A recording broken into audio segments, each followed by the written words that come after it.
Capítulo 20. A prova de treinamento. Iskandar acordou meio grogue com o som dos cavaleiros e amazonas abrindo os ferrolhos das baias e dos unicórnios relinchando para lhes dar boas-vindas.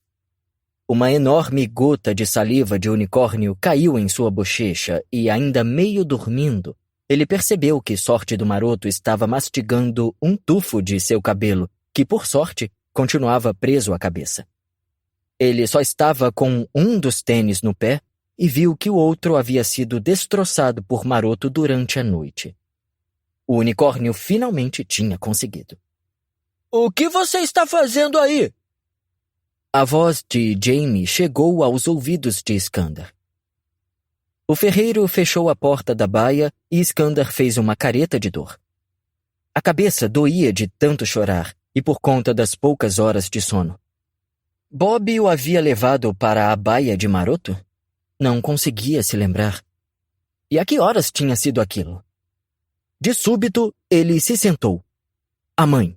Precisava encontrá-la. Mas Jaime estava no caminho entre ele e a porta da baia, bloqueando a passagem com a armadura de Maroto. Aonde você pensa que vai? Perguntou ele. Ajude-me a colocar a armadura nele. Iskandar esfregou os olhos. Não posso, Jaime. Eu tenho que ir a um lugar. Jaime arqueou as sobrancelhas. Um lugar que não seja a prova de treinamento? A prova de treinamento. Iskandar tinha se esquecido completamente. Não. Acho que não, então. Divagou Iskandar. Jaime o agarrou pelos ombros e o sacudiu. Acorde, Iskandar! Não é só o seu pescoço que está em jogo hoje. Se você for declarado nômade, não vou ter ninguém para quem fazer armaduras e não quero ficar desamassando panelas para sempre. Não me decepcione. Não decepcione Maroto. Não decepcione a si mesmo. O rosto de Jaime era feroz. Um novo plano começou a se formar na mente de Iskandar. Faria a prova de treinamento. De qualquer maneira, Bob tinha dito que só o ajudaria depois da competição. Provavelmente perderia, mas daria tudo de si, porque Kenna e o pai estariam lá para vê-lo, e depois todos poderiam ir atrás da mãe dele juntos. Não se importava de ser declarado nômade, contanto que a encontrassem. Iskandar assentiu para Jaime. Bem melhor, disse o ferreiro, e jogou um balde de água na cabeça de Iskandar. Jaime os acompanhou até o estádio, caminhando ao lado de Maroto. A prova de treinamento era uma versão mais curta, de 5 quilômetros, da Copa do Caos, e Iskandar tinha decidido caminhar com Maroto até a pista para não desperdiçar a energia do unicórnio voando. Para acalmar os nervos, inclinou-se para a frente e verificou se a mancha de Maroto ainda estava coberta, certificando-se também de que sua mutação estava coberta pela manga da jaqueta azul. Os cavaleiros e amazonas eram obrigados a usar as cores do elemento ao qual eram aliados para a corrida. Ele tentou não olhar para as centenas de ilhéus que tinham ido assistir à prova e se perguntou se as famílias dos continentais já teriam chegado, vindas nos helicópteros. Será que Kenna e o pai já estavam sentados nas arquibancadas? Sentiu um frio na barriga. Eles ainda não sabiam. Não sabiam que a mãe dele estava viva. Aqui está seu capacete, disse Jaime enquanto se aproximavam da barra de largada. E, só para constar, se fritarem você, é porque o cachecol é inflamável e não por causa de um defeito na minha armadura. Esconda-o, pelo menos. Iskandar o enfiou embaixo da armadura. Além disso, não quero pressionar você nem nada, mas eu adoraria mostrar para a minha família de bardos como estou indo bem como ferreiro. Assim, talvez eles parem de me obrigar a aprender canções para o caso de eu ter que mudar de ofício. Iskandar fez uma careta. Tudo bem. Jaime protegeu os olhos do sol para olhar para Skandar. Sei que ainda não nos conhecemos muito bem e não faço ideia do que está acontecendo com você hoje, mas o que quer que seja, pode esperar. Pelos próximos 30 minutos da sua vida, seja lá o que for, pode esperar. Entendeu? Você é corajoso, lembra? Por isso escolhi você. Você vai se sair bem. Eu acredito na minha armadura e acredito em você. Enquanto Jaime se afastava a passos lentos, Skandar se perguntou o que o ferreiro diria se soubesse que sua armadura estava sendo usada por um exímio em espírito. Ao se aproximar da barra de largada, Skandar sentiu o vínculo vibrar com a animação nervosa de Maroto.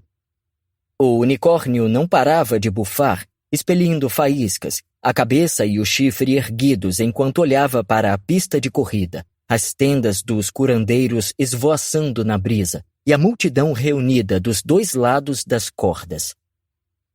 Skandar tentou relaxar enquanto outros filhotes começavam a avançar com seus unicórnios em direção à barra de largada. Os instrutores haviam explicado 1000 vezes como funcionava. Não havia voltas naquela corrida. Era apenas uma linha reta que atravessava o estádio. Qualquer combinação de elementos era permitida nas batalhas celestes. Quem caísse estava eliminado. E eles tinham que aterrissar antes de cruzar a linha de chegada. Skandar sentia calafrios toda vez que imaginava Maroto dando um voo rasante naquele famoso estádio. Talvez Maroto se comportasse e eles terminassem à frente dos 5 últimos. Kenna e o pai estariam assistindo. Será que sua mãe também estaria assistindo escondida, cheia de orgulho? Só de pensar nisso, Skandar ficou sem fôlego, como se Jaime tivesse apertado demais o peitoral de sua armadura. Skandar levou Maroto para que eles se juntassem aos outros 41 filhotes. Aquilo já era um campo de batalha. Uma massa de asas soltando faíscas, crinas em chamas e caudas caindo como cascatas, todas próximas demais umas das outras, enquanto os cascos explodiam e revolviam a terra abaixo deles. Aquilo não lembrava em nada as sessões de treinamento, nem mesmo quando praticavam corrida. Os unicórnios sabiam que aquele dia era diferente. O ar cheirava a suor e magia. De repente, luz de estrelas ancestrais bloqueou seu caminho até a barra de largada, cuspindo cristais de gelo na cara de Maroto. O unicórnio bateu o casco com força no chão, a eletricidade chiando na parte inferior do protetor de perna de Skandar. Desculpe! Gritou Miriam, enquanto luz de estrelas ancestrais girava de novo no mesmo lugar, os olhos fumegando. Pela sua visão periférica, Skandar avistou o encanto da noite vermelha empinando e arrotando chamas para o céu, enquanto Mitchell se agarrava à crina dela e cerrava os dentes. Bem feito, pensou Skandar, num novo rompante de raiva. Por fim, surgiu uma brecha junto à barra de largada. Skandar encorajou Maroto a se posicionar entre lâmina de prata e joia da rainha. Mas o animal tentava andar para trás, afastando-se da linha de partida e dos outros unicórnios. Skandar não o culpava. Aquilo era um caos.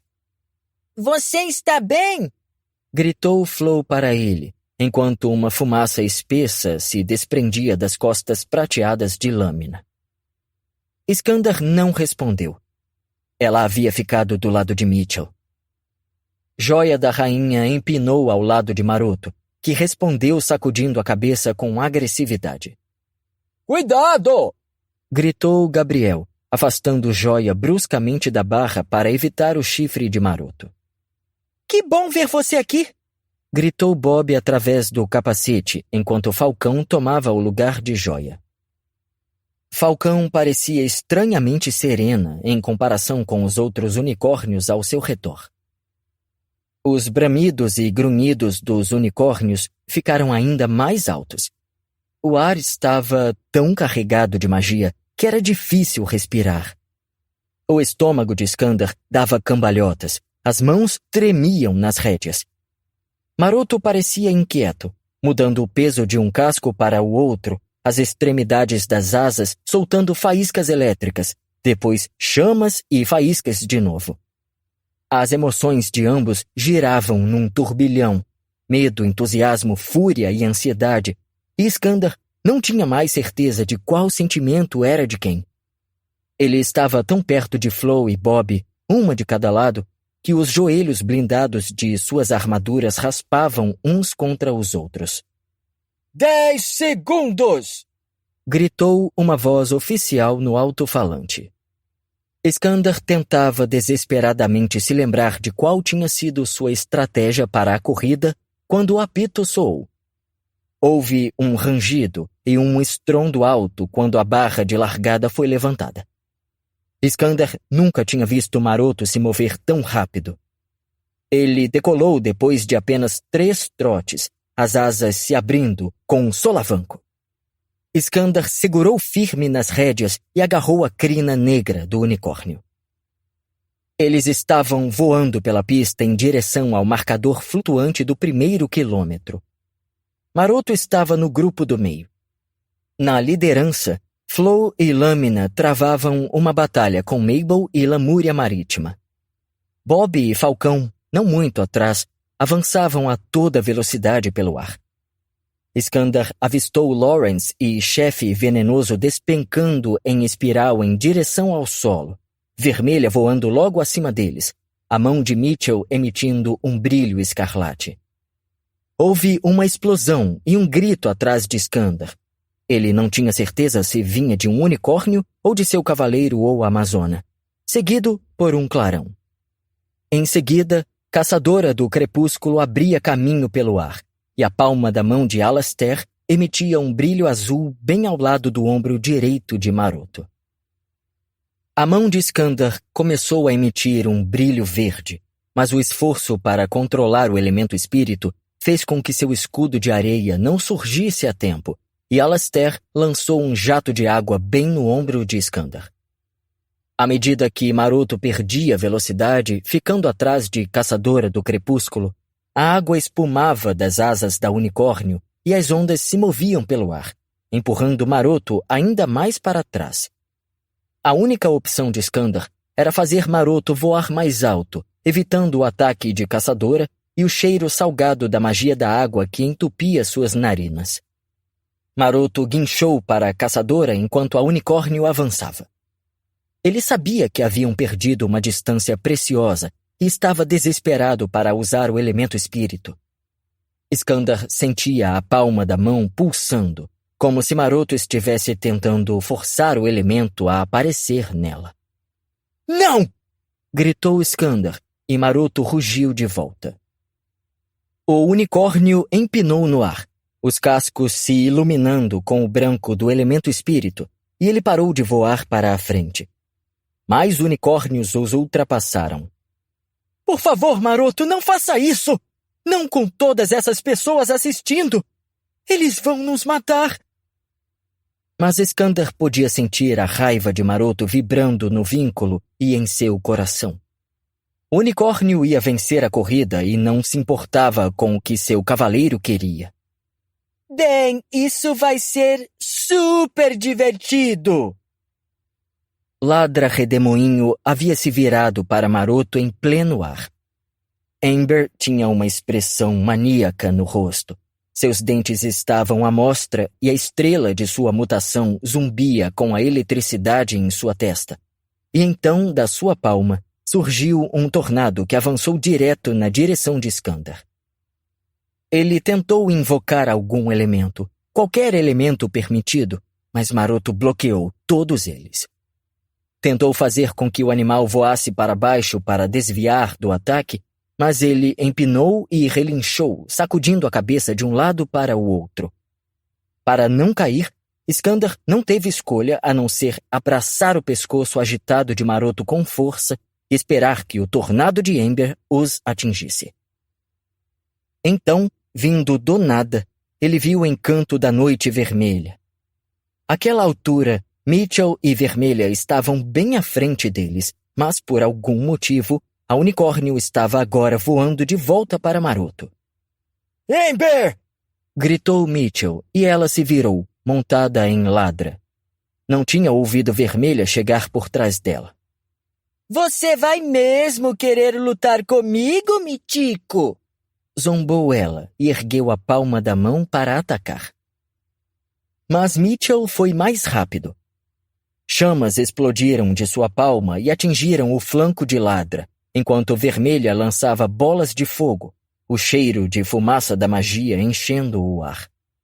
A água era o elemento mais fraco de Amber, e ela não teve tempo de conjurar um escudo. Ladra diminuiu a velocidade e mergulhou para escapar das chamas.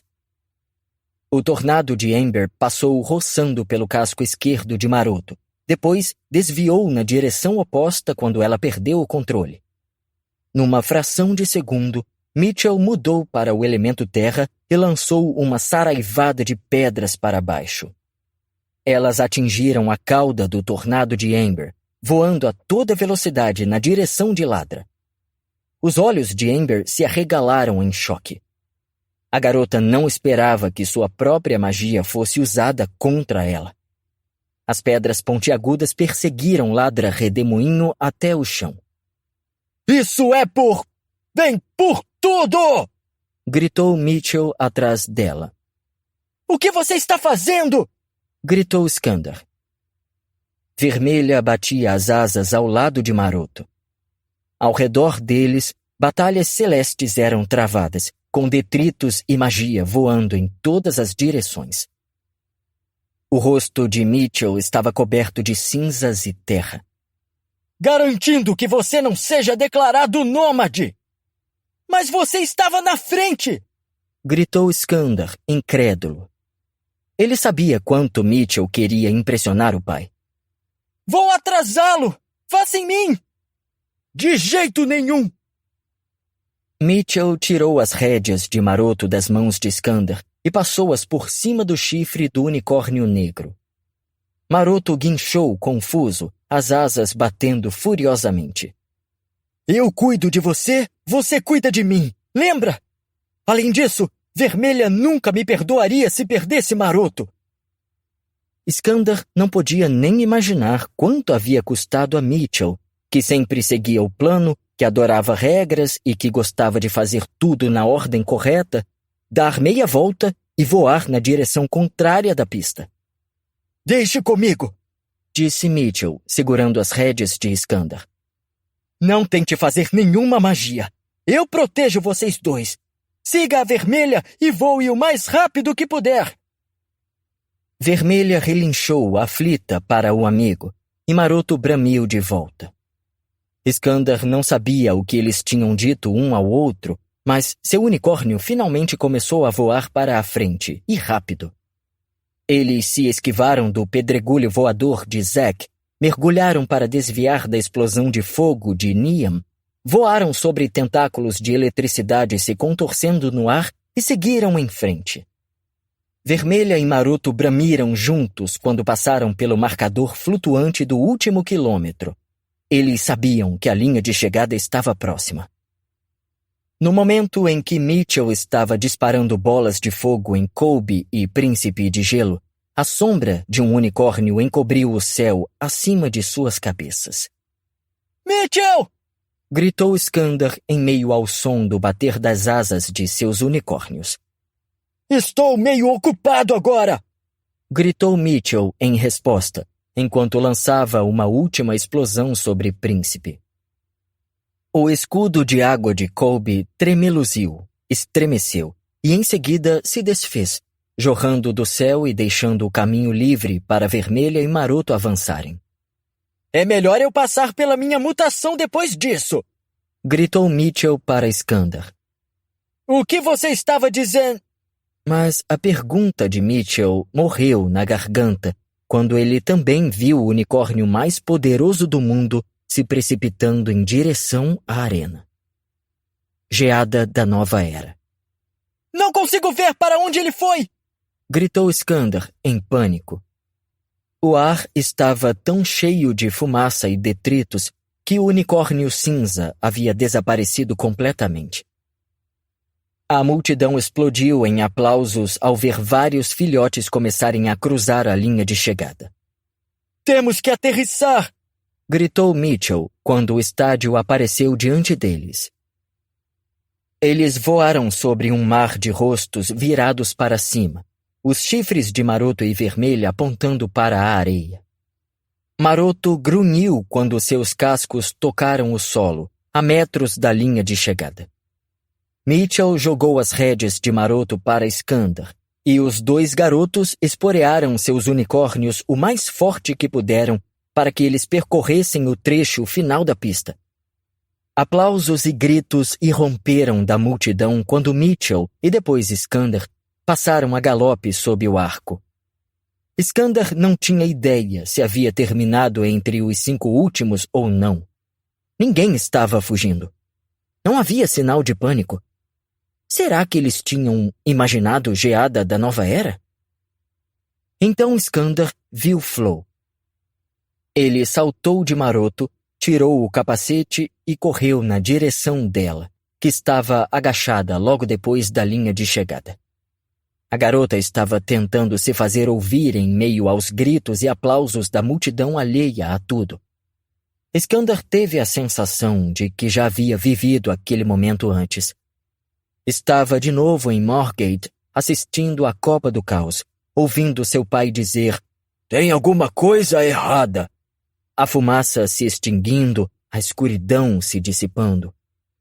A sensação de que nada voltaria a ser como antes. O tempo estava mudando, desacelerando, parando, enquanto ele ouvia os soluços de Flo. "O tecelão!" E lágrimas escorriam por seu rosto. "O tecelão levou lâmina de prata!" Skandar se ajoelhou ao lado dela e desejou estar passando pelas falhas novamente. Desejou que Flo estivesse apenas fingindo. Mas o terror em seus olhos não deixava dúvidas. E agora estava muito claro por que o ninhal tinha sido atacado. O tecelão não queria qualquer unicórnio. O tecelão queria um unicórnio prateado.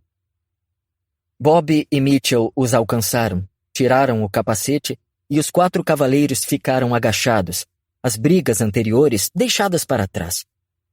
Mitchell começou a sussurrar um plano, decidido a conseguir a ajuda dos instrutores, das sentinelas e até mesmo de seu pai, se fosse necessário. Mas Skandar sabia que não tinham tempo. A maneira mais rápida de encontrar lâmina era usando o elemento espírito.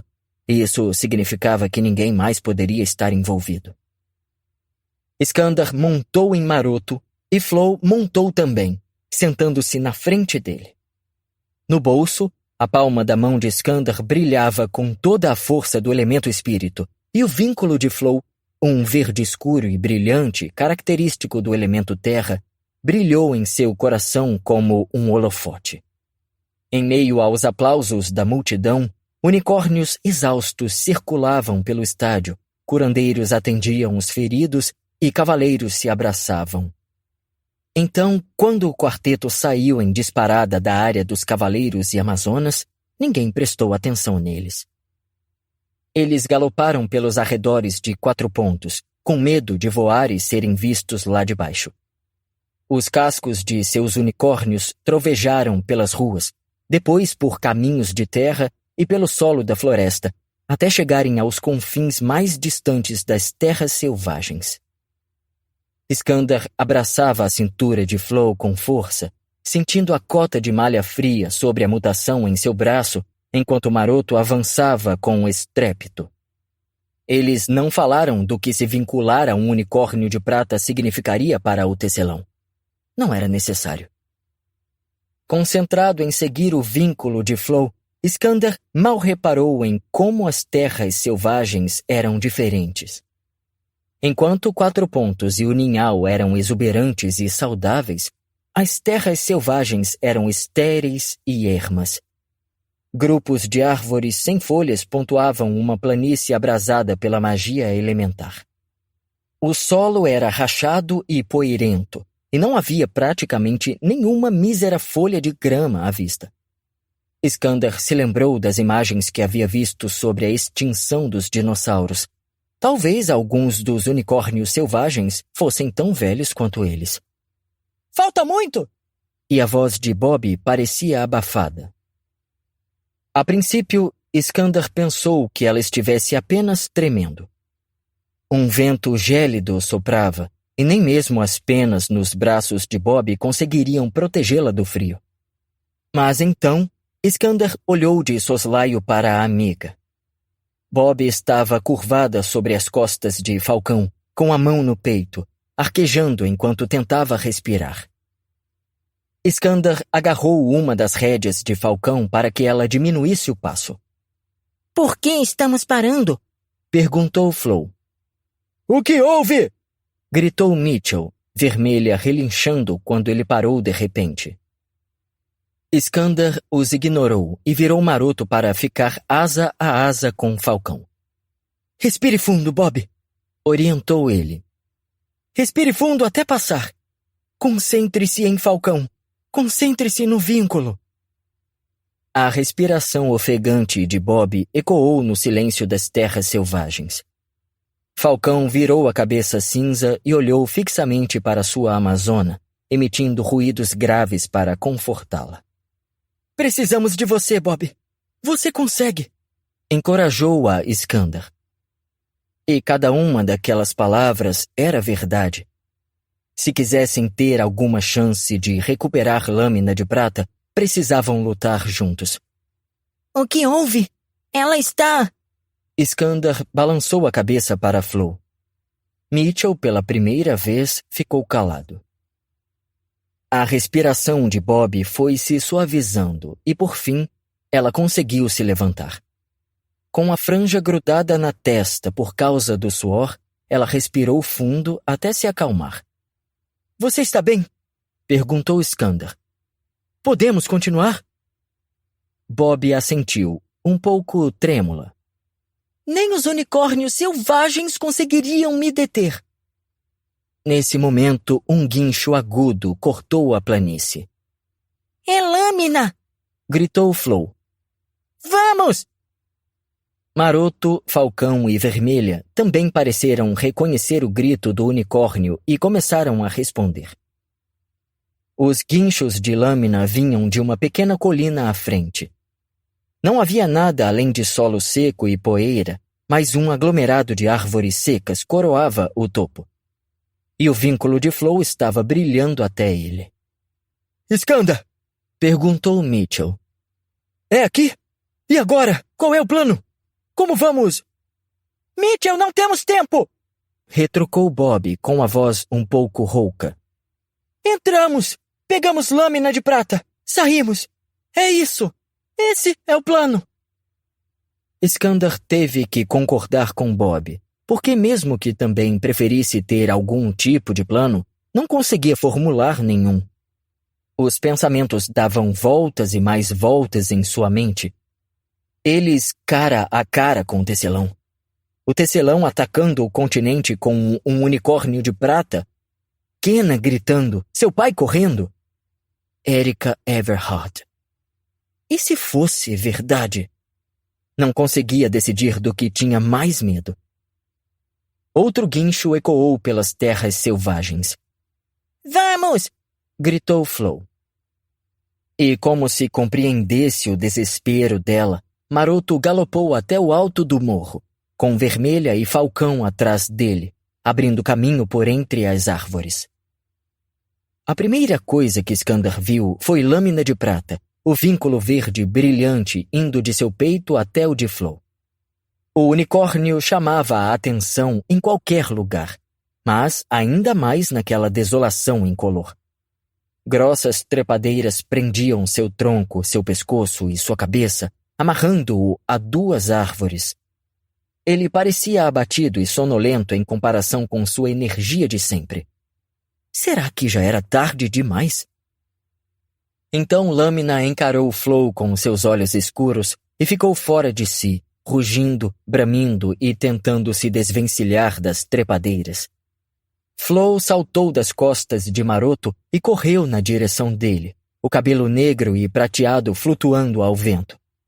Mas antes que pudesse alcançar Lâmina, antes que pudesse estender a mão para tocá-lo, viu que as árvores, de repente, estavam repletas de unicórnios selvagens. Unicórnios selvagens com cavaleiros e amazonas. Flo! Gritaram Skandar, Mitchell e Bob juntos, quando um dos cavaleiros desmontou e agarrou a garota pela cintura, arrastando-a para longe do unicórnio. Skandar tentou desesperadamente pensar numa maneira de ajudá-la, mas sua mente continuava em curto-circuito, como acontecia na escola quando ele era incapaz de pensar numa resposta. Ele olhou ao redor. Acariciou o pescoço de Maroto, tentando se acalmar, tentando pensar, mas os unicórnios selvagens estavam se aproximando, e o fedor nauseante de carne pútrida impregnava o ar. Mitchell examinava os rostos, procurando o primo entre eles. Quando começou a fazer o mesmo, Skandar reconheceu um dos cavaleiros, apesar da faixa branca que ocultava suas feições. Joby! Instrutor Warshan! Sou eu!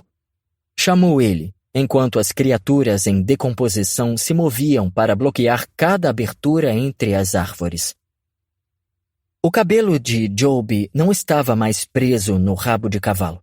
Agora caía, comprido e escorrido em volta do rosto. O símbolo do panfleto, a porta do criadouro rachada, estava rabiscado na manga de sua jaqueta.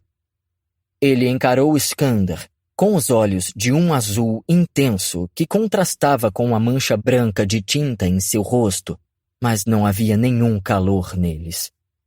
Como pôde fazer isso? Choramingou Flo enquanto 2 dos cavaleiros puxavam seus braços para tentar silenciá-la. Como pôde ajudar o tecelão a levar Lâmina quando sabe como é perder seu unicórnio? Como pôde causar essa dor a outra pessoa? A mim? Se engasgou ela com a última palavra. Eu não sinto mais dor. Agora tenho um unicórnio. Respondeu Joby com frieza, completamente diferente da pessoa que tinham conhecido. Um novo vínculo. Uma parceria mais poderosa. O unicórnio selvagem que ele montava bufou, e uma gosma verde voou de suas narinas. Enquanto ele piscava um enorme olho injetado de sangue, Skandar notou uma costela saindo de seu flanco e larvas devorando a pele sangrenta. Por favor, ajude-nos! Exclamou Skandar. Se o tecelão conseguir um unicórnio prateado, nenhum de nós, nem ilhéus, nem continentais, nenhum de nós terá chance. Mas Joby parecia não estar ouvindo. Ele olhava com adoração para o unicórnio selvagem sobre o qual estava montado, como se fosse a criatura mais preciosa do mundo. Skandar soube que Joby nunca ia ajudá-los. Estavam por conta própria. Skandar estava tão ocupado com seu pânico crescente que levou um momento para notar Geada da Nova Era se juntando ao grupo de unicórnios selvagens. Bem-vindo, exímio em espírito, disse uma voz rouca.